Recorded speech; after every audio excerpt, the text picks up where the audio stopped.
All righty, guys, we are back here in beautiful, I know why I call it the Sunshine State. Yeah, beautiful. Because even in Georgia, when it's sunny, sometimes it's cloudy, but it's like clear skies every single day. I think in Michigan, the stat is like 200 days of cloud. Like, it just sounds rough, miserable. man. 2/3 of your day. You have 2/3 chance of looking outside and seeing darkness. It's rough, man. It's rough. Well, we're going to start with Caleb Auman, the best, highest moment in your 1 year kid contractor history, and your biggest flop or low moment, or just like, oh man, rookie mistake there. Oh, gosh. The rookie mistakes are easy because it's anytime you lose a podcast because you didn't back it up, or you're, a hard lesson learned of like recording for an hour and not stopping your file, stop pushing pause or stopping your file so it saves and starting over, so back up often, right? Have you been doing that this week? Because you've been cranking them out. Anything that's going no. Now, you've been getting on me about backing them up on the computer, which I have been doing. But I'm just even saying, like, if I'm going for an hour and a half, even over 45 minutes, I'm stopping that file and starting a new one so it's saved. Because these road boards will erase the file for some reason. I'm recording in Adobe Edition, and I'm recording on the road. So even if something were to happen to this, we still recovered everything we just did. Well, that's because you're excellent in broadcasting. That's next level. Yeah, I can't put – now, there's one thing. I'll put the road board at risk. I can't put the road board and a laptop at risk. So I won't be hauling around two delicate devices like – but – so you lost an episode. You actually vanity. You took time, recorded it, and it never got to the public. It was a road show. Britt and I were recording. It was real good. We were just talking business, leaving It wasn't the industry news one, was it? No, and we're gonna do an industry. We're a travesty to lose that. I am doing an industry news one tomorrow morning, and we're gonna make it a success. Highest downloaded episode ever. Don't ever listen to my past. It's the gas of thy eye podcast. Man. It really it is the gas of that. It's the gas of that eye of podcasting. It's awful. Don't look up my titled one. Industry news. It was a train I think wreck. by the end of terrible. this trip, I'm gonna literally have Caleb, but he's gonna unfriend me on everything. They just don't text. Don't have it, Brian. Caleb, Brittany, what you guys at? New number. Who dis? No, that one's a rough episode. Don't look at that one, folks. It's bad. But that's definitely a low point anytime you lose something like that. But a high point is anytime you get a guest you're just really excited to talk about or talk to and pull something out of that you weren't expecting or whatever. And again, just the high point really is just getting to network with you guys, is doing all this cool podcast stuff. But I mean, just it's such a neat thing. So if you're thinking about doing a podcast, get a hold of Paul, figure it out, buy the boards, just do it, just act on it. Because I mean, I don't know how long I might have hawed around without some encouragement, to actually do it. So that's like the high of it is just and the full circle is I hawed around it for 2 years too, because you and Pajak and Naylor were saying, hey, Paul, you work at a radio station, you know how to broadcast a little bit, like start a podcast. And I barely understood even what it was at that time, but you have such a good voice. Yeah. And you understand the composition of an airwave show, let's say, or whatever, an audio show. And yeah, we were nothing but pumped for you to do it, and I knew that was like a direction you need to push because it was just written all over you, man. And I'm psyched to see you do it, and you've had great success with it. I'm so psyched. Cool. We're gonna switch over to hear Brian's highs and lows, but I'd like a more specific of the high. I've never thought about that. I'll have to dig on that. Saying something. What does someone say to you? Because this happens to me all the time, and I'm like, even today, Alan Haynes says something about email marketing. I was like, oh man, how did I never know that? And I learned it on my own show. So think about a guest that said something and what did they say to you, and we can come back to that. I'll let you that marinate for a minute. Man. Fullerton Unfiltered highs and lows. Yeah, I'm glad you picked Caleb to go first because it gave me 3 minutes to think about nothing just now because I'm kind of like coming up. I've been asked quite a few questions, with all kind of stuff like that. That's the first time I've been asked that question. I think one thing that's just sticking out in my mind, at least, I don't know high or low, but kind of be a low was I lost the whole bag, the whole mixer. It's got like the whole podcast board at one time. I was coming back from a flight, and forgive me, I don't remember where it was. I think it was from Whitstock, Greg Whitstock, the pond guy. I think it was flying back, and I had it in my hardscape Techo bag. So it was like just a black backpack, just something simple. Had the mixer in there, had the couple headsets, and we're talking. You travel this thing done right, $1,500, and so all I remember is I'm going into the parking garage, getting in the car. And just I realized, oh, dude, I don't have my bag. I don't have my podcast bag. So not only the podcast bag, but I don't have the memory card. Wow. Actually, you know what? I think it was even Corey Ballard or something like that. And in the bag had like my camera, and it had my Peter McKinnon bag. So it had my camera, everything, dude. So now I think about it, it's probably $5,000-$6,000 of stuff in there. I didn't have my camera. I didn't have my mixer. I didn't have my SD cards. I had nothing. So I just went and shot all these videos, all this time, all this content. Somebody flew me out for, $400 plane ticket, and I'm in the parking garage in my airplane. How do you get back in the airport, right? So I run up to the Delta desk, and I'm like, hey, and, thank God they were able to just call the gate. So the lady there that checks you in to get on the airplane, she's like, 1 second, somebody ran on the airplane, and it was in the overhead, compartment, just sitting there. It. I thought you were going to say you had to buy everything over. No, thank God it was there. But, I mean, nobody claimed it, but it could have easily just walked off the airplane. It could have easily walked out of the airport. That freaked me out because it wasn't the $600 mixer. It wasn't the, thousands of dollars of camera gear. It was the content, And so I had 3-4 good podcasts, and I had 3-4 good videos. And for what you do, it's like content is life, It is life. Brittany Nicole likes that camera. Britt didn't realize she's on film there. As she's petting Caleb. Is food here yet or no? No food just yet? All right, I'm ghosting up on the food. So that was kind of like I don't know if that's like a low, but I just the pit in my stomach. I was like, dude, you just lost 2 days worth of work and 8 pieces of content, and that's it's hard to quantify that like in the lawn landscape world, but it's just like your stomach churns, it flips. I think one thing I'm just talking out loud. That was a great moment. You talk about the guests that you get to interview. I got to just say, broadly speaking, it's just so cool to interview people. Like it's such a. I'm such a thankful person to be in the position to ask questions. We went to Jordan Peterson last night, and he said, one of his most favorite things to do is just like literally ask questions to people that he doesn't understand. He was talking, to atheists and just other people, and he's in philosophy and thought leading, so he just asks questions. And then he brought up Joe Rogan, a little bit more of a modern day example, right? And, people don't really give Joe Rogan the credit, even though he gets 11 million downloads a show.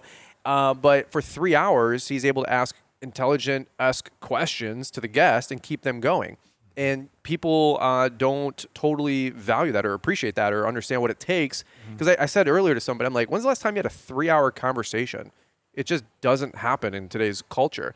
So I would say, broadly speaking, holy cow, I am so thankful to be able to do 300-ish episodes now and interview 200-plus guests. I mean, just the access of information that I get.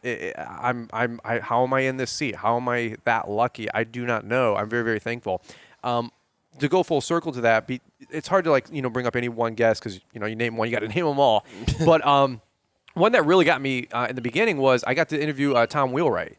He's the personal CPA to Robert Kiyosaki. I love Robert Kiyosaki, great guy, and I like his philosophy on money and business and, houses and all this other stuff.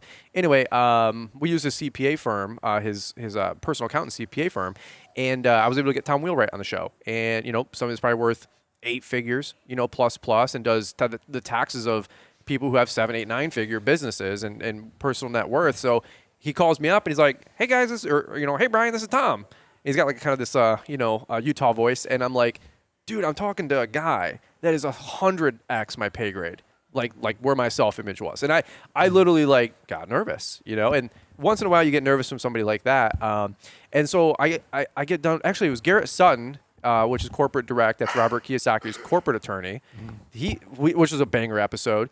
And I'm 3 months into this thing, right? Then he gets me Tom Wheelwright. He's like, hey, you should get Tom on the show. And I kind of baited him a little bit. I'm like, hey, we might even get Tom on the show or something. He goes, you definitely got to get Tom on the show. I'll make sure Tom gets on your show. I'm like, dude, yeah, pray tell, give me the intro, right? And the introduction, we email back and forth. I get Tom, and then Tom's like, yeah, you need to get Robert on the show. That'd be awesome. So I get all the way up to Robert Kiyosaki's assistant, and this was during COVID. So unfortunately, there's a lot going on right in the world. Yeah. And so he had other obligations, but I have his assistant's email. I'm going to probably shoot him another email here soon. But I'm like, dude, these are people that I'm reading a $12 self-help book at Barnes & Noble that have changed my entire philosophy on making money. And now I'm literally a nobody, but I might have the chance to interview quote unquote one of my business heroes. And I don't use that word a lot. I'm not a big hero worshiping kind of a person, but I'm he's one of my business heroes, and I'm like one notch away from getting a guy like that on my show, like Rinky Dink Fullerton Unfiltered podcast. Like that's, I don't know. To me, it's just really, really cool. Yeah, and I think it's really cool what this community's done in supporting these shows because both of y'all have been in the top 100, and you're scrolling through. You're like, okay, Andy Friskel or whatever his name is. Yeah. Gary Vaynerchuk, number 1, 2, Dave Ramsey, and you're looking at these names that seem larger Susie than Orman. life. Yeah, Barbara Cochran.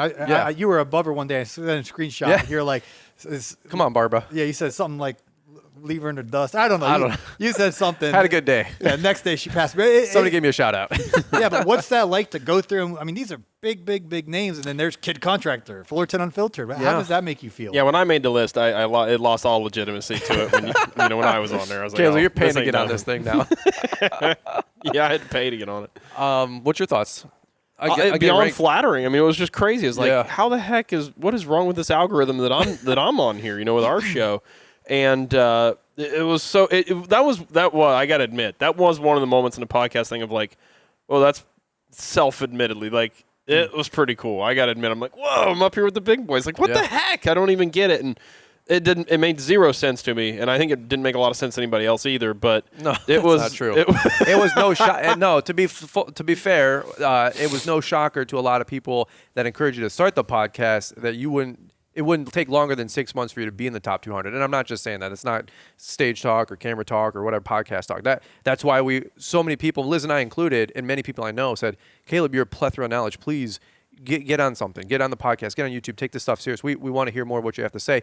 And Caleb's very like self-deprecating, very humble, and sure, I understand, but you don't maybe give yourself, in my opinion, sometimes the time of day, the credit that you deserve. And so it's no shocker. It took me a year to get up on that stuff, and you were there in 4 months. And you know why? Because that's valuable content. And I'm not just saying that. Like, we genuinely really respect what you guys got going on and how you think. Well, thank you. And without your guys' help, it wouldn't have been able to get anywhere where it did. So yeah, all the thanks back to you guys for encouraging and helping me set it up and figure it out and all that stuff, man. It's beyond humbling there. I will say like two things. This might sound weird, but I've heard so many people say like, why start a lawn care business? It's saturated, right? So why even bother? You're going to start a YouTube channel. Everybody's been doing YouTube since 2005. Why bother? You're going to get into real estate, investing or flipping houses or rental properties. Everybody's already bought all the prime real estate. Why even bother? And you just, I don't know why or what or whatever, but it just seems anywhere or whatever you do or wherever you go, there's that thought process in whatever it is. And I just heard people say the same thing about podcasting, that ship has already sailed, or TikTok's where it's at. You missed the podcast train. Or if you wanted to get a big on podcasting, you had to do it back in 2010, whenever iTunes came out, whatever, right? And it didn't take longer than a couple months to crack the 200. Now, thanks to a large following that we have, very, very grateful and thankful for that. But you know what? It sounds really weird, but it wasn't exactly as hard as I thought it might be. Right. And I just realized, you know what? I talked about this once on a podcast episode, which is one of my favorite episodes on our show, is travel agent versus tour guide. And I talked this whole analogy about this restaurant Liz and I were going to go to, and everybody said, oh man, that restaurant spins. The restaurant spins. Like it's one of the best like views in town, this really nice high-end steakhouse. And we get there and the restaurant's not spinning, but we're like, dude, this restaurant is supposed to be spinning. We asked the waitress or the waiter actually, hey, when's the restaurant start spinning? And he goes, ma'am, sir, this restaurant hasn't spun for 25 years. But all of our friends said it spins. They had never been. And so the point is, Everybody's telling you like, dude, it's hard. You'll never ask whatever that is. And then I just realized like it only took 2, 4, 5, 6 months of pushing on this boulder. And I'm just realizing, you know what?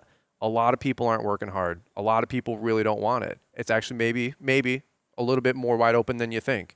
Maybe you can start getting into real estate investing. Maybe you can make some money with crypto. Maybe you can start a successful podcast, a successful YouTube, a successful lawn care business. There's a lot of people telling you what you can't do. And you know what? I'm just grateful to get around guys like you guys that are telling me what I can do. And with some great mentorship and a great following and people that got your back, you can do big things. I don't want to say it wasn't easy, because it wasn't hard, because it wasn't. It took a lot of commitment. But you know what? With a bunch of work and a bunch of effort and a bunch of consistency and a bunch of commitment, I think you can still I think things are wide open, and I think you can still do big things in this world, whatever category you want to participate in. So it's, I don't know, like, I don't want to say it was like a shocker that we put in the top 200. It wasn't easy, but maybe it wasn't as hard as I actually thought. Because a lot of people they don't even start. Because, Paul, you told me right out of the gate, the average podcast has like 8 episodes, and then people fall off. Yeah, and I tell that to every single person, that most people don't even make it to 8. And then statistically, if you actually make it to 8, you usually go beyond that. But most people start, and for whatever reason, they don't give up. And for every Caleb and Brian, I get 10 other, or more than that actually, but I get 10 other guys, hey, I'm going to start a podcast, blah, blah, blah, blah. Yeah, and it dies off. It dies off. And you guys were consistent. You only missed one in 1 year. I don't think you've ever missed one. I honestly don't know. I don't know. Yeah, I don't think so. But it's not like every day, like, oh, I can't wait to go podcast. It's the mundane, and it's showing up, and it's putting it in, minus the industry news one. I mean, it's just. Well, I still put work into it. It just turned out terrible. But even you risk a flop, and good Lord, I have over 600 episodes, and sometimes I'm driving down the road, and I'm like, oh, cringing, like, oh man, forgive me, God. Yeah. Next one's gonna be better. yeah. But you both have been consistent, and I think that's part of the reason for your success. Well, I just want to chime in really quick. I mean, I know for me personally, this sounds kind of weird, but like I listen to so many other people too, and I live on a prayer just like a lot of other people. I don't think you can do that forever. Eventually, you got to get solid. You have to get your own internal motivation figured out. You can't be always waiting for external motivation. Like go to a seminar or listen to a podcast, or your wife pumps you up. Like it's not going to work like that forever. Eventually, you're going to have to rely discipline and trait routines and consistency and inspiration. It's got to be something internal. So my point is, there's so many other people that I gleaned external motivation from other people's podcasts, like some of them that you mentioned earlier. And I'm like, man, if I'm living on a prayer with some of these folks, Monday morning, like I need that pump up. I need to get jacked up. I listen to the Green Industry Podcast, and I hear that guitar riff on Monday morning at 6:30 when I'm headed to the truck and they get the trailer and all that mess. It gets me in the right headspace. And I'm thinking to myself, man, like maybe, just maybe, I might have that same effect on somebody else. And so you start realizing people are kind of counting on you, right? And then you got this responsibility. And I'm not going to miss a Monday show, because if I do, somebody might have a bad day. They might have a bad week. And you can't save everybody, right? You can't be everything for everybody. But I can be there Monday for you guys. I can be Monday for the people that are counting on me to be there. And man, I don't know. I think there's some power to that. Yeah, I got nothing to add, man. That's killer stuff. I mean, golly. Golly. Caleb's like, dang, I won't miss a Monday now. Well, yeah, really, like fired up. But no, I mean, that is the thing too. You mentioned like you feel like people start to count on that, and like, I know I pseudo threatened like we might be going back to 2 episodes like months ago or whatever, because we were in kind of a down spot in the fall of just like work was out of control, and we had some projects having issues and all this stuff, and the podcast, of course, is just this monster in the corner constantly eating. Yep. And I just sometimes in the podcast I'm just talking from the heart and the dome, and I was like, folks, we might be going back to 2 podcasts, or ratcheting back a little bit, just because like things are insane and out of control. And you get DMs that are like, man, I really look forward to this, and it's motivation, right? And it's like people are counting on your regularity to help keep their lives in line somehow, which is an insane concept thing to think about. Yeah. And then what a drive and a charge for us to continue, right? And that sounds super heady maybe, but it's reality. And this industry is interesting because most guys can listen to podcasts all day long, whether they're spreading mulch or on the skid steer or cutting grass. Whereas I have a friend that's a personal trainer, and she's like, I can't listen to podcasts all day because I'm with my, she trains people 30-minute slots all day long. And she's like, I have to have nothing in my ears. I have to talk to my client. You know what I mean? So guys that are in landscaping, lawn care, hardscaping, it is smart to have earbuds in and be listening to Caleb, to Brian, to Blake, to whenever he posts, Naylor. Tuesdays and Thursdays. Thank you. Resurrecting his show and to constantly ironing, sharpening iron, rather than listen to some raunchy, old Eminem song or whatever. That it's just brain food, and it's iron and sharpening iron. So my biggest thing that I just got to say, like I love audiobooks, like Darren Hardy or and pick your guy, right? Whatever. There's 100 names.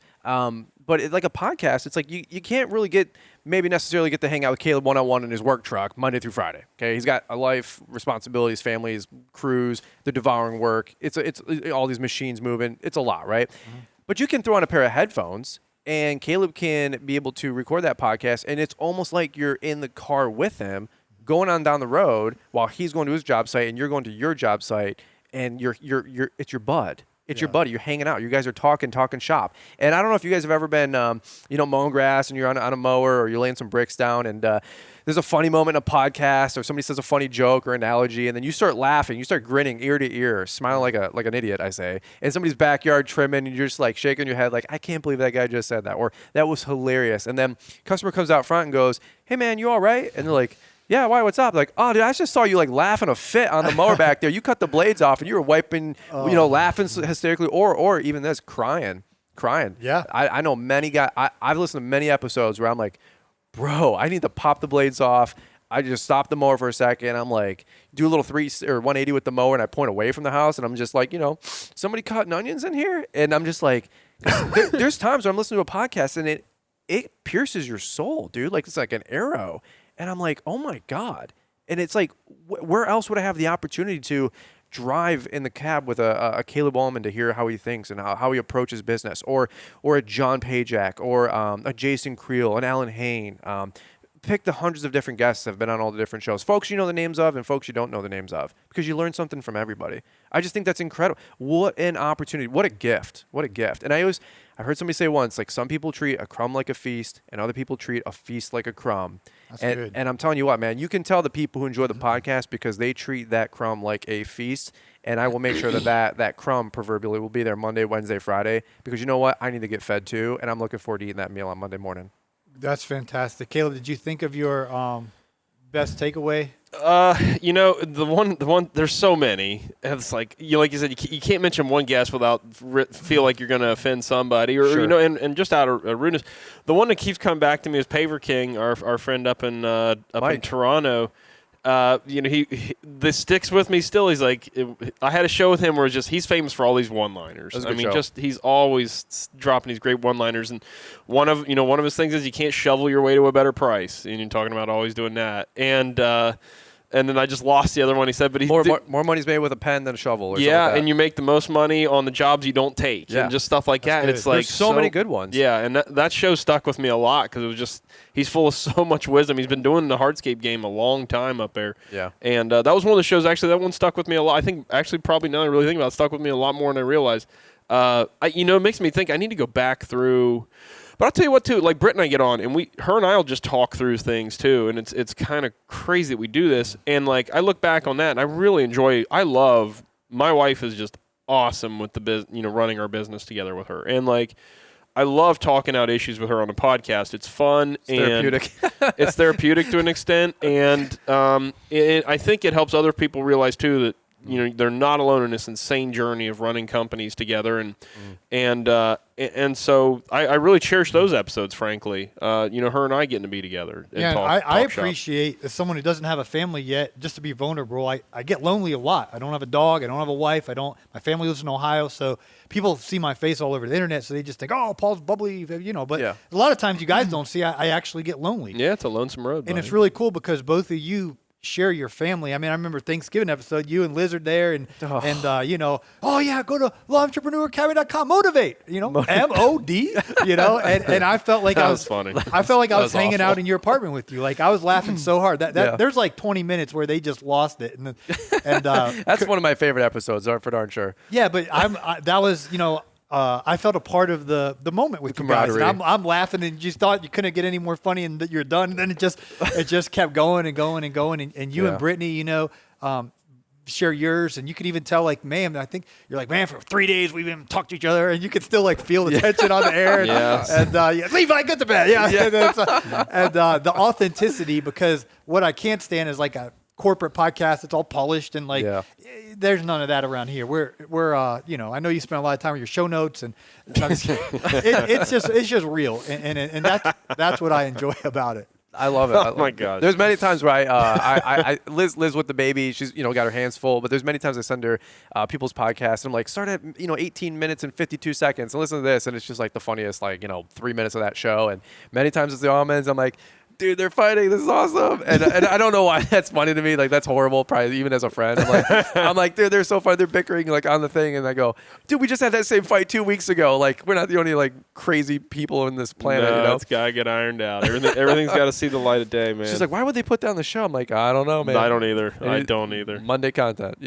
That's the thing of business, though. And I guess it's kind of what we've begun to hang our hat on with the show is just like, because this is the one thing. It's your shtick. Not a shtick, but it's your shtick. It is our shtick, but at the same time, I never it's authentic, too. Want to be the guy, because there are channels you can look at out there, and boy, they sure look like they got it figured out. And then you find out what's going on behind the scenes, and it is a mess. Sure. I never want to come across as some guru that's got it figured out, and I've got this perfect marriage and perfect family. I'm a perfect father and a perfect contractor.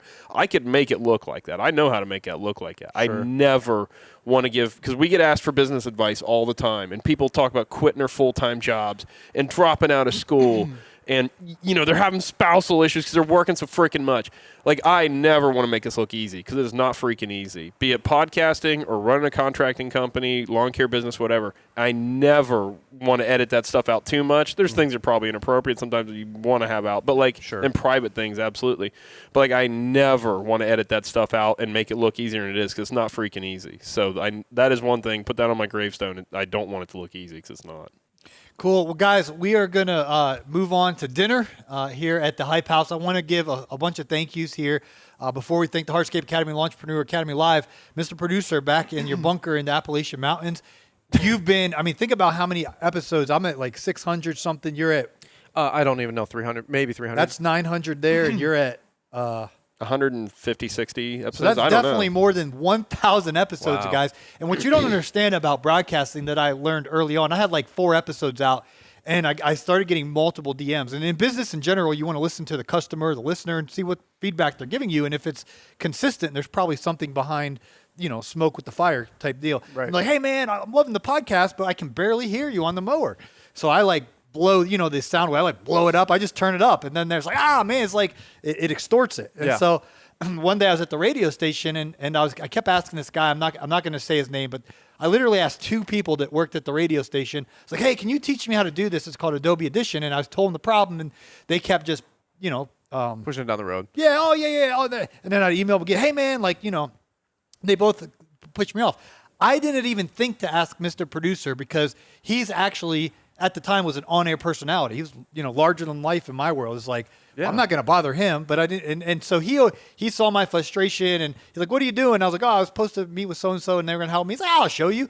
And he was showing me or whatever, and he did it all quick, and I'm all intimidated by all this. This isn't this isn't my world. No. Just hitting that red button, that's all I want to do. Amen. That's all I can do. Yeah. So he said, hey, if you, put the file on Google Drive, I can do it for you and send it back your way if you throw me some cheddar. And I said, oh, okay, and I tried it out, and then all of a sudden, man, your show sounds great, man, good job. And so it was like, okay.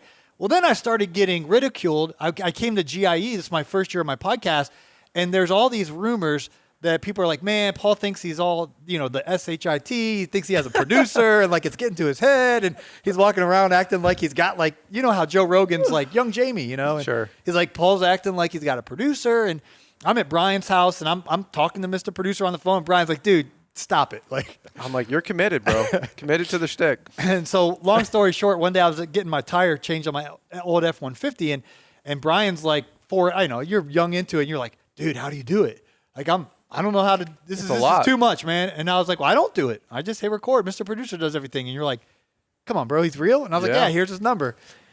Yeah, I when you were over at my house doing your summer tour, maybe, Yep. Yeah. I snatched his number from you, and I just said, so I didn't call him that day because I was like, we're all working and busy, and I'm hosting you guys. I think I called him that Sunday or Monday, and we had I think a good 2-hour call, and but he literally sounds on the podcast, Mr. Producer sounds on the phone, because he's like, hello, this is Marty, and I'm like, dude, it's like this. It's like talking to Morgan Freeman on the phone. I could only imagine like a phone call with Morgan. Like if that was your mom or if that was your dad or your like his son, like calling dad. It's like your dad's Morgan Freeman. Like, oh, hello, son. Are you gonna bring dinner to the rest of the world tonight? Like how he talks on like National Geographic or whatever the voiceovers. It's crazy. But you know what? He's one of the most passionate guys I know too. You know why? Because